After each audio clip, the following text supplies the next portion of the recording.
নমস্কার, আশা করি তোমরা সবাই ভালো আছো। চলো আজকে তোমাদের সাথে শেয়ার করি কুমড়ো শাকের চচ্চড়ি। তার জন্য আমরা সবার প্রথমে কিছু সবজি নিয়েছি, আলু, কুমড়ো আর বেগুন। ওগুলোকে আমরা কেটে নেব।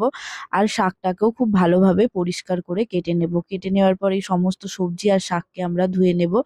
ধুয়ে নেবার পর এগুলো সব সাইডে রেখে আমরা একটা কড়ার মধ্যে তেল গরম করতে দেব। তেল গরম হয়ে এলে তার মধ্যে আমরা ডালের বড়িগুলোকে ভেজে নেব আর দিয়ে দেব ৫ ফোড়ন আর সমস্ত কেটে রাখা সবজি একে একে দিয়ে খুব ভালো করে ভাজা ভাজা করে নেব। তার মধ্যে একটু নুন আর হলুদও দিয়ে দেব। এগুলো ভাজা ভাজা হয়ে গেলে আমরা তার মধ্যে দিয়ে দেবো বেগুন আর কাঁচা লঙ্কা। বেগুন যেহেতু তাড়াতাড়ি সেদ্ধ হয়ে যায় তাই আমরা বেগুনটা একটু পরে দিলাম। আর দিয়ে দিলাম কিছু গুঁড়ো মশলা যেমন জিরে গুঁড়ো, ধনে গুঁড়ো। এগুলো দেয়া হয়ে গিয়ে আমরা ভালো করে জল দেব আর দেব একটু গুঁড়ো লঙ্কা। ভালো করে কষিয়ে নিয়ে দিয়ে দেব আমাদের বেঁচে থাকা শাকগুলো। শাকগুলো দেয়া হয়ে গেলে সমস্ত কিছু আমরা খুব ভালো করে কষিয়ে নেব। কষিয়ে নিয়ে সবজিগুলো সেদ্ধ হওয়ার জন্য সামান্য পরিমাণ জল দিয়ে দেব।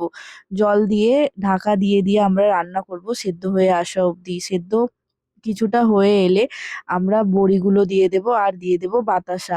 এবার বড়িগুলোও সেদ্ধ হয়ে যাবে আর সমস্ত কিছু একসাথে মিশে খুব সুন্দর একটা টেস্ট চলে আসবে। এই শাকের তরকারিটা তোমরা ভাতের সাথে খুব ভালোভাবে খেতে পারো। কেমন লাগছে তোমাদের আমাদের ভিডিও?